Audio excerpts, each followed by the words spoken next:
Hi, this is Doug Howard, president of Growth Team Strategies, with another episode of Selling the Dream, our podcast about things that business owners, and now today we're going to talk a little bit about the buyers, might be thinking about when they're thinking about a business transitioning. And I'm here with Kathi Fleck, one of our senior consultants. Kathi, how are you today? I'm doing great, Doug. How are you doing? I'm doing all right. So, we've talked a lot about what things people should be thinking about before they sell and getting the business ready to sell and all of those things.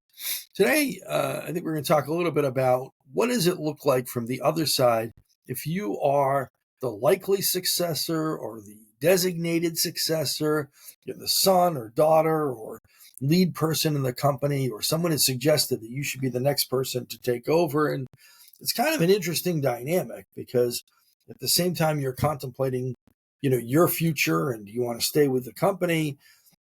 You're also kind of negotiating potentially with your boss or maybe even your boss and your father or mother. And, and how successfully that goes makes a big difference for the person on the other side, the business owner that's counting on that being potentially the succession plan, Mm-hmm. So Kathy, when you think of somebody in that situation, they've got someone designated, they've got a son or daughter to take over. It seems like we're always coming at it from the standpoint of the seller, Mm-hmm. right? It's like, what do they need to be thinking about? What do they need to be prepping? What do they, and you wonder really like, what's the frame of mind of the person on the other side?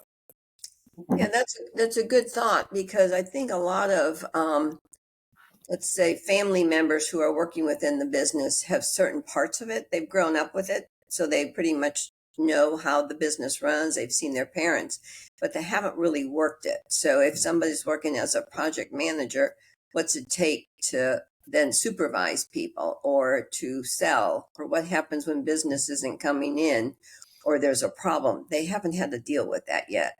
So my thinking is for that person to really wear the hats of the different parts within the company, and be prepared for it. And maybe that the seller needs to, if it's a family member, needs to stay on a little longer until the new buyer or new owner has a better control or, management of the business. Sure. So now, Kathy, when you think about, you had a remodeling company, you had a number of different things going on, right? Design, production, selling. Other companies have similar functions, maybe in different ways. Mm-hmm. How long do you think it takes somebody in a typical family business, maybe a $3 to $5 million business? How long does it take them to wear enough hats, do you think, to say, well, I've kind of really worked my way through the different things going on? I think it depends on the person, maturity level, maybe some business sense. Um, if they have worn some hats, I know one friend of mine is selling it to a son, and the son, maybe I'm thinking 7, 8 years ago, wasn't anywhere near ready for it, Yeah, yeah. and had to grow into the business and take on more responsibility so that he could then buy it. Hmm. And so I think it's at a position now where he's going to be able to buy the business. So I think it just takes time now. Like I say, if somebody has worked as a general manager within a company, he's probably worn more hats than somebody who's worked maybe in production or maybe as a lead carpenter. I Yeah. think it just depends. And also maybe their personality style. If somebody is more in charge of things, they might be able to handle people reporting to them unless they weren't that way. Yeah. And to me, I think it's I love the idea of some of it is about kind of figuring out what they like, what they're good at, that kind of thing. And I don't think a business owner has to be the best at everything, right? Right, right. But I also think there's a certain amount of credibility that comes along with saying, it's like that television show Undercover Boss, where the boss goes in and tries to make ice cream and really just makes an ass out of themselves trying to do it, right? But the idea of understanding things at the operating level, Mm-hmm. really getting in there and at least, maybe I wasn't great at it, but I spent 6 months going out on sales calls or loading trucks or whatever. I think there's a certain credibility that comes along with Yeah. because it's so easy to think you know things that you don't know. Mm-hmm. And if that person if there are other people in the company who can wear those hats. So if the current owner of the business wears a lot of hats, that's going to probably be harder for a successor to take over. But Yeah. if the owner doesn't wear as many, and there are people who sell, there's production, there's say design, there's bookkeeping, or that some of that's outsourced, it might be a little bit easier for someone then to move into that role as an owner. Yeah. No, I think so too. And so, what is your thought on? I was having this conversation with a company I was working with the other day. Most of their multiple owners that have purchased their business from their father, but now we're actually looking at the next generation kind of coming along, and most of them have never worked anywhere other than the family business, right? The current owners and the future owners. But I've heard other people say, like, before you can do that here, I want you to go work somewhere else for a couple of years. I want you to have a different boss. I want you to have, somebody that's not just someone you're related to or maybe feel comfortable with or whatever. What are your thoughts about that? Because I think it creates a different dynamic. And sometimes you can send somebody off and they don't come back, right? True. And then sometimes they come back and go, man, I thought mom or dad was a little bit over the top, but now I'm finding out, it's actually a pretty good gig. What do you think about that? Yeah, I think it depends on the company and the person. If somebody's just fresh out of school, whether it's high school or college or whatever, and just starting out and has a different mindset than the parents or the owners, it might be good for them to go elsewhere. I think others have newbies start at the very, very bottom. So Yeah. maybe they're going to work as a carpenter, or maybe they're growing up cleaning up the shop or something. So I think having different parts within the company is a help, and probably in many cases it's helpful for them to go work elsewhere, And I've had especially if they don't people really even, fit in. If they don't feel like they fit in, sorry. yeah. And I've had some people that have done that, in the same industry, but like, obviously we know a lot of folks in, similar industries. And so, but it's been more like where someone has said, hey, you're going to go work for so-and-so. Maybe they're even a competitor, but there's someone we know, but you need to get your experience, maybe not in a completely different line of work, but in a different, in a different organization. I think the other thing that's challenging sometimes too is, as you start to get maybe that next generation, and it doesn't always have to be, a son or daughter or relative, could just be someone on your leadership team, someone you've worked with. But once you start getting them exposed to the financials, and maybe they don't fully understand how profitable some of these companies can be, I have seen some people that had only marginal interest in the company getting, significantly more interested in ownership of the company, but not because they had a passion for the company, but just because the numbers look really, really good, And I think that's a danger. I think that's something we got to be careful about. When someone's putting themselves into a situation saying, well, I would never make $200,000 somewhere else, right? But I could here. And maybe I don't even possess those skills, and maybe I don't even like what I'd be doing, but that's just too good an opportunity to pass on. It's kind of how I got suckered into the accounting industry, really. It was more of a really great opportunity than something I had a passion for. And all that did was make me angry for 17 years, which I'm not even totally over yet on any given day. Yeah. I think if they don't have a passion for it, like you, it's going to show up. They're really not going to be happy with it, or they'll drive it into the ground just because they want the money. Because we all know that having your own business is tough. There's ups and downs, there's long hours, you're picking up the slack. There's a lot of responsibility and risk, a lot of risk. Yeah. Then I think the other thing is, and it's interesting too, because you talked about sort of, not being that, first generation, you do a lot of like whatever it takes to do it, right?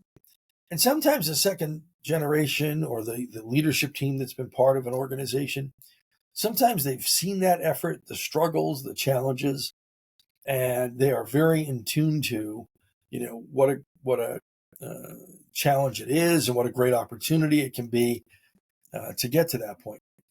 For others, if they come in a little bit later on in the process, though, maybe I've owned the business for 20 years and someone's been with me for 3 or 4.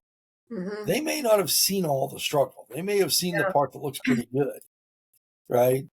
And I think in that, it gets a little more challenging to say, hey, when you take over, every business owner that's going through that for the first time, they're going to have their challenges too. And you got to Mm-hmm. be ready for that, for that Yeah. downside, for those tough years, for those tough conversations, right? Yes, I agree.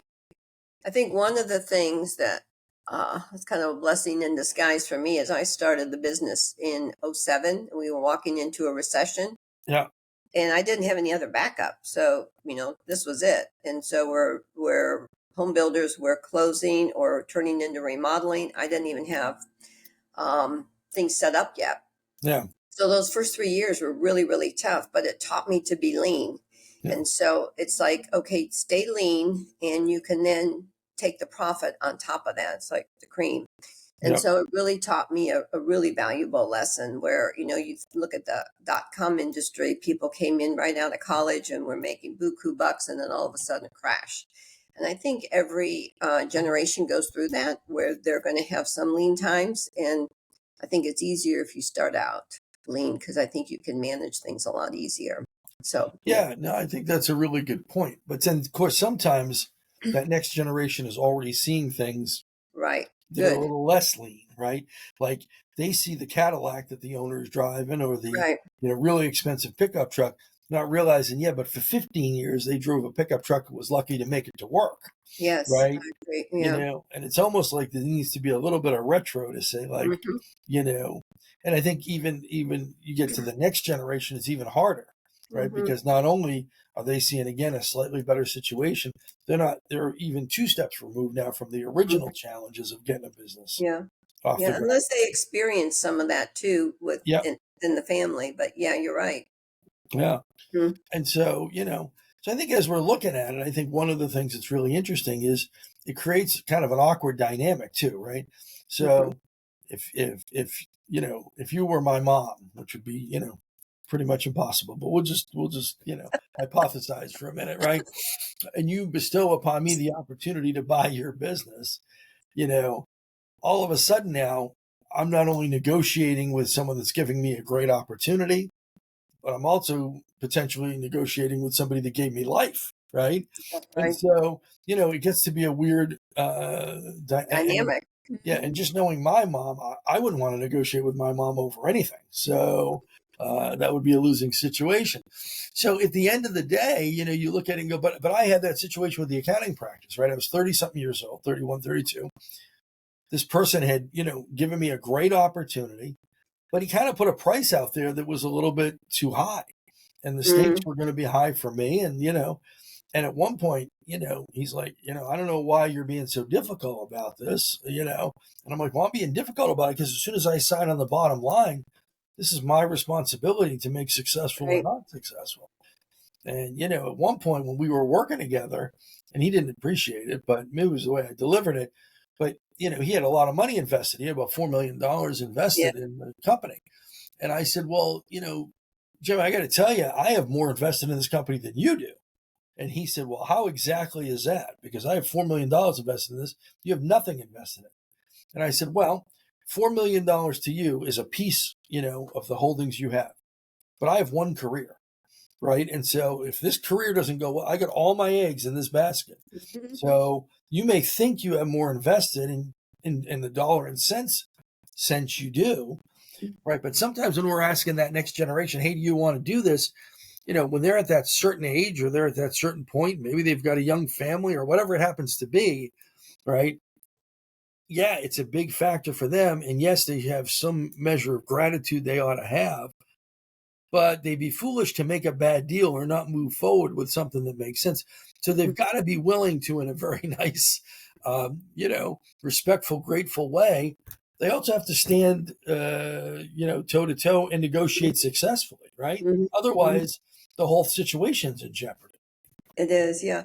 I do think that family members will like probably sell the business because they want their offspring to have some skin in the game, but the business is probably valued at a much higher dollar. And so it does seem like a lot for the younger generation to put that money into it. But in essence, the seller, the parents are really the ones who are carrying that load because they can still step in and help out if needed. Or if um, a seller sells it to an employee and still has some say in it, or maybe they sell part of it, they can still step in. So it's really kind of a crutch for the new owner. Yeah. Well, and then the other thing you got to be careful about too is, are we setting the next generation up for success or not? They Mm-hmm. can have the best intentions. Maybe we need some money out of the business. Maybe we don't need that much money out of the business. But either way, whether it's your kids or your relatives or people that have been a loyal part of your leadership team, no one wants to give them something they can't handle or give them something Yeah, that's going to fail, yeah. right? And if I am waiting on any revenue to come from that, now we have the situation where there's an even bigger burden Mm-hmm. because at least if I fail in my own business, that's on me.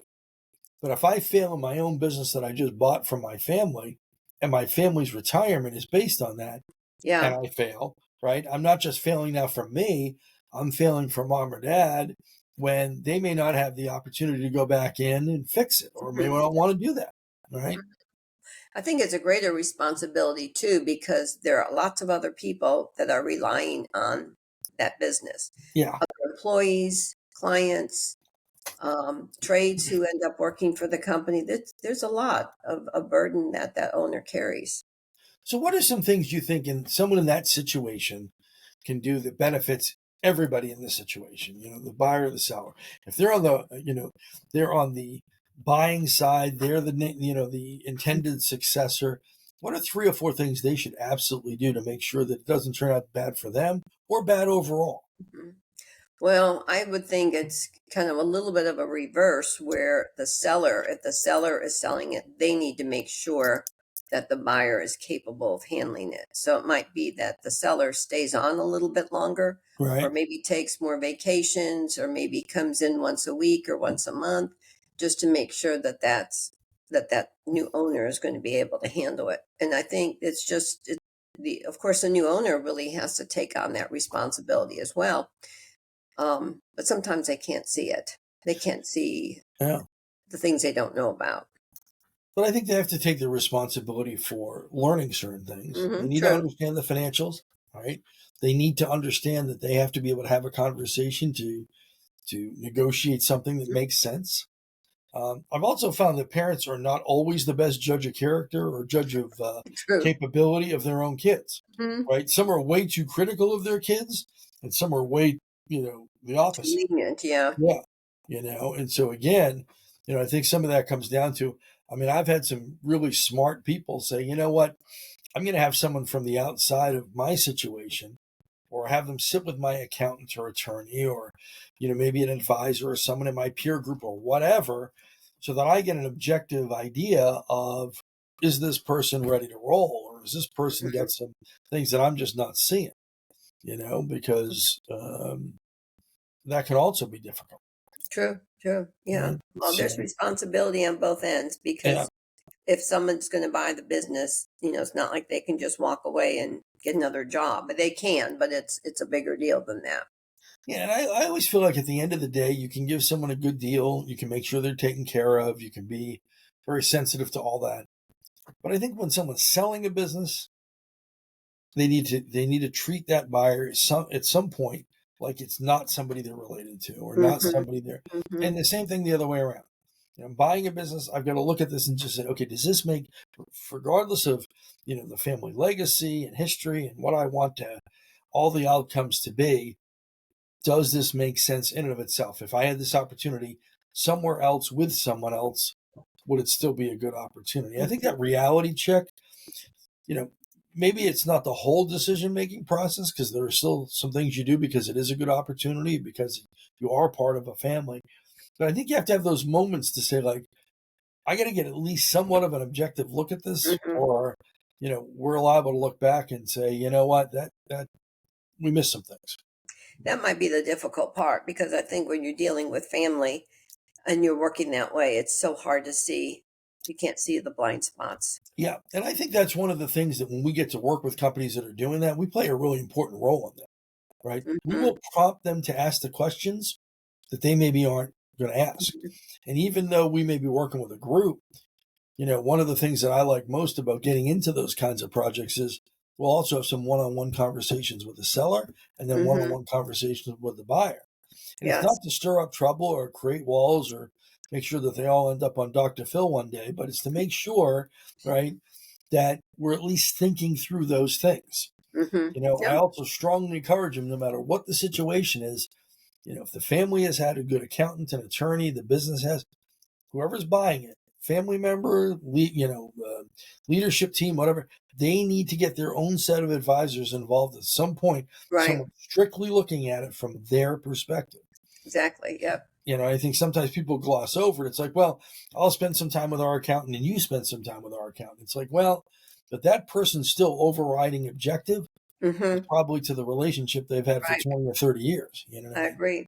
So, Or maybe they've seen things one way too long. I mean, sometimes it's good to get fresh eyes regardless, but yeah. absolutely. Yep. So, all right. So it's interesting, but I think the same word of caution we give to people that think they want to sell a business in the next 5 to 10 years ought to be the same kind of thinking that we give to somebody that thinks they're going to take over or buy a business in the next 5 to 10 years, right? Start that process early. Make sure you understand things. Make sure you kind of get the opportunity to try to work in different ways, understand the financials. All those things that become important take time, right? Mm-hmm. Training, development, understanding things, all those things take time. And waiting until we're right at the very end and then trying to wear, a bunch of different hats in a very short period of time or negotiate when we're getting very close to a deadline. Those things are hard to do. They are, yeah. And overlooked. People may overlook. Yeah. Yeah. So I got to believe with the millions and millions of people listening to this podcast that there have to be hundreds of thousands that are going to be either buying or selling in the next 10 years. So I hope they're all getting very focused on that as their priority. Very good. All right, Kathi, thanks so much for your insights. Always good to talk. I think hopefully there are folks out there that we got the wheels turning. They're starting to think about this stuff. And hopefully at some point we'll start getting some people on the podcast that have gone through the process since we started this. Hey, we started thinking about this. Probably take a little while, but I think that would be fun to revisit some of those conversations. Yes, very good. All right. Well, we will be back with another episode of Selling the Dream. And for today, Kathi, thanks so much for being here. Thanks, Doug. Have a good All right. day. See ya. Thank you for listening to the Selling the Dream podcast starring Doug Howard and Kathi Fleck. Both Doug and Kathi have built and sold successful businesses and hope this podcast will help other small business owners do the same. Tune in every week to hear more tips for increasing the value of your company so you get the highest return for your years of hard work when it comes time to sell or transition your business. Can't wait till next week? Check out our website for more information at www.growththemes.com.